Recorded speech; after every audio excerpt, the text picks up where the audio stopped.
बेटी की शादी थी, धूमधाम से आपने शादी की, बेटी की विदाई की, लेकिन वहाँ पे जो नेता पहुँचे, ठीक है आपके व्यक्तिगत संबंध सभी पार्टियों से हैं, लेकिन जो नेता पहुँचे, बीजेपी के कई कद्दावर नेता उस शादी में दिखे। लालू परिवार से कोई व्यक्ति मौजूद नहीं रहा। 2024 में साधु यादव चुनाव लड़ने जा रहे हैं। राजनीति में कब क्या होगा नहीं होगा ये आपको भी पता है, हमको भी पता है। चूड़ा दही के बाद असली पत्ते खोलेंगे। हर मास बाद जब हम इंटरव्यू करेंगे तो साधु यादव एक अलग फॉर्म में रहेंगे। देखेंगे क्यों इतना शांत हो गए हैं साधु यादव? क्योंकि इतना शांत मैंने साधु यादव को शायद पहली बार देखा है। अभी हमारे साथ पूर्व सांसद साधु यादव जी हैं, सीधे इनसे बात करते हैं।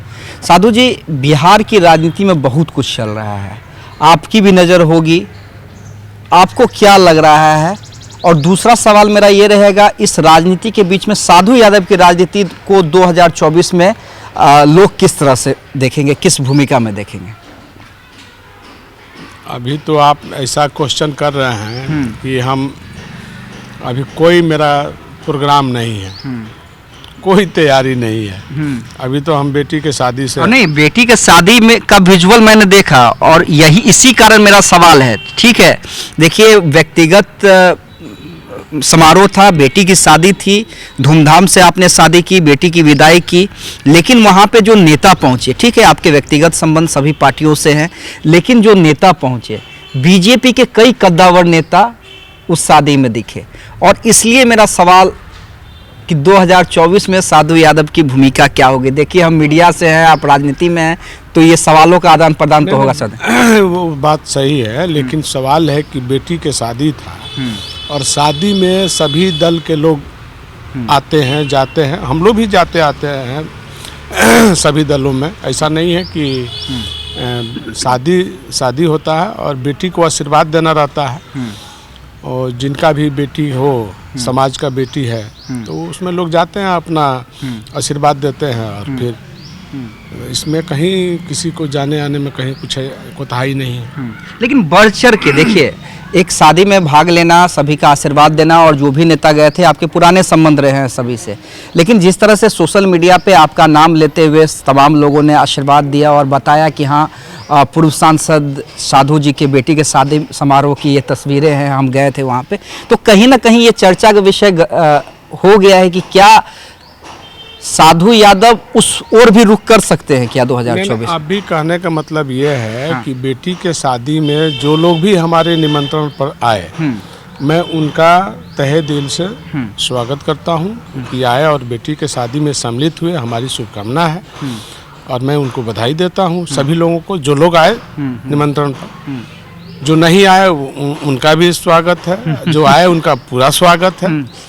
तो इसलिए ऐसा कोई बात है नहीं। शादी ब्याह के मामला में सब लोग एक दूसरे के यहाँ आना जाना ये है, लगा रहता है, यही हमारी संस्कृति है। अच्छा, जो नहीं आए उस पर भी थोड़ा सा हम आ जाते हैं। नहीं आने वाले में एक साफ चीज़ दिखा कि लालू परिवार से कोई व्यक्ति मौजूद नहीं रहा ना। अलग अलग व्यू होता है जाने आने का, इसमें कहीं किसी को तो रोक है नहीं। हम किसी को कोई नहीं, निमंत्रण था क्या? हाँ, निमंत्रण था, मेरी पत्नी और मेरा बेटा जा करके दिया था।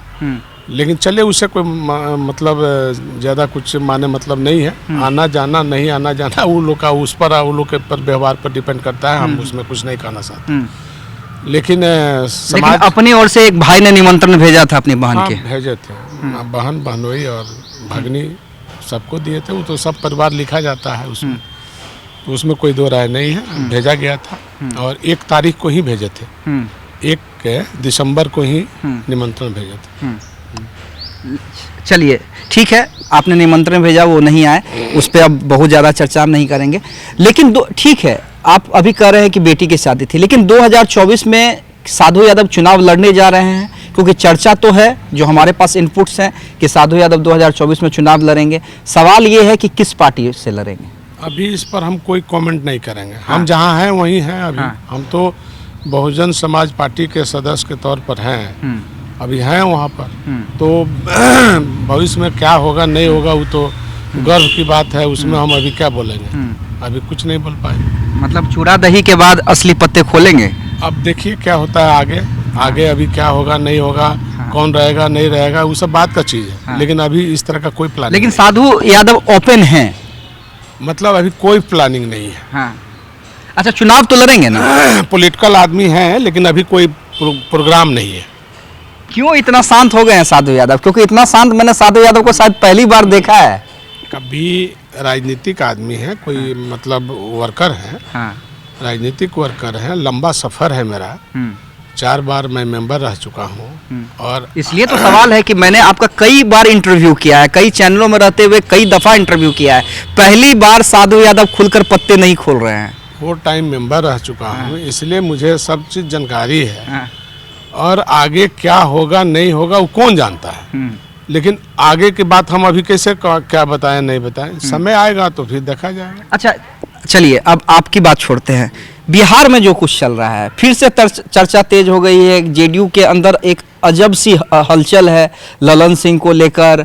चर्चा है कि उपेंद्र कुशवाहा लाए जा सकते हैं, कोई चर्चा कर रहा है कि ललन सिंह को हटाया जा सकता है, कोई कह रहा है ललन सिंह खुद स्वेच्छा से इस्तीफा दे रहे हैं, कोई कह रहा है नीतीश कुमार खुद राष्ट्रीय अध्यक्ष बनेंगे, कोई कह रहा है कि फिर से पाला बदल लेंगे। अब उन लोग का क्या व्यू है नहीं है, दूसरे का पार्टी में हमको बोलने का कोई अधिकार नहीं है। हाँ। कौन किस तरह से पार्टी चला रहा है नहीं चला रहा है, क्या उसका पार्टी चलाने का नज़रिया है, क्या व्यू है, क्या विचार है, क्या सिद्धांत है, पार्टी का क्या गाइडलाइन है, वो तो पार्टी वाले लोग जानते हैं। उसमें दूसरे का पार्टी पौवा में बोलने का हमारा कोई अधिकार नहीं है। लेकिन आपसे जब लास्ट टाइम मेरा इंटरव्यू हो रहा था, उसमें आपने एक बात कही थी कि तेजस्वी को फिर धोखा मिलेगा मुख्यमंत्री, तो तेजस्वी यादव नहीं बन पाएंगे। बोले थे उस समय, बोले थे, जो हमको जानकारी प्राप्त थी और अनुभव के आधार पर हम बोले थे। और राजनीति में कब क्या होगा नहीं होगा ये आपको भी पता है, हमको भी पता है, सबको पता है कि राजनीतिक लोग क्या करते हैं। तो उसमें कहने की और कोई ऐसा कोई विशेष बात नहीं है। अच्छा, आपको क्या लगता है कि तेजस्वी यादव बन पाएंगे कि नहीं बन पाएंगे? अभी हम कैसे बोलेंगे? हाँ। अभी हम कैसे बोलेंगे कि क्या होगा नहीं होगा? अभी हम अच्छा, 2024 में क्या लग रहा है? क्या लग रहा है बिहार में क्या कुछ हो सकता है? कौन ज़्यादा मजबूत होकर निखरेगा? और जो इंडी गठबंधन और एनडीए गठबंधन की लड़ाई दिख रही है, उसमें क्या लगता है? अभी देखिए, कहना मुश्किल है। अभी किसी पार्टी या पौवा के बारे में बताना कहना अभी उचित नहीं है। समय पर सब सामने जो आएगा आदमी बोलते जाएगा। अभी समय नहीं है बोलने का। मतलब अभी कुछ नहीं बोलिएगा? अभी समय नहीं है बोलने का, समय आएगा फिर बोला जाएगा। हाँ, मुझे लगता है 14 के बाद। 14 के बाद नहीं, 14 कौन चीज़ है? खिचड़ी ना। हाँ, हाँ, खरवास बाद देखा जाएगा क्या होगा। हाँ, खरवास बाद। हाँ। खरमास बाद जब हम इंटरव्यू करेंगे तो साधु यादव एक अलग फॉर्म में रहेंगे। देखेंगे। चलिए, हमारे साथ साधु यादव थे, परिचय के मोहताज नहीं हैं, और पहली बार शायद आपने भी इनका इस तरह का इंटरव्यू देखा होगा। मैंने भी पहली बार इनका इस तरह का इंटरव्यू किया है। जो इन्होंने कुछ नहीं कहा, लेकिन कुछ नहीं कहने पे जितना कुछ कह गए हैं, तो वो बिहार के लोग, हम आप सभी लोग समझते हैं। क्योंकि मैं बार बार कहता हूँ कि बिहार के लोग जितना राजनीति को समझ लेते हैं, शायद किसी दूसरे प्रदेश के लोग नहीं समझ पाते होंगे। तो ना कहते हुए भी इन्होंने क्या कुछ इशारा कर दिया है अपनी पॉलिटिक्स को लेके, और खासकर दूसरी पार्टी के पॉलिटिक्स को लेकर, ये आप समझ सकते हैं। लेकिन खुलकर बात होगी जब खरमास बीत जाएगा, उसके बाद।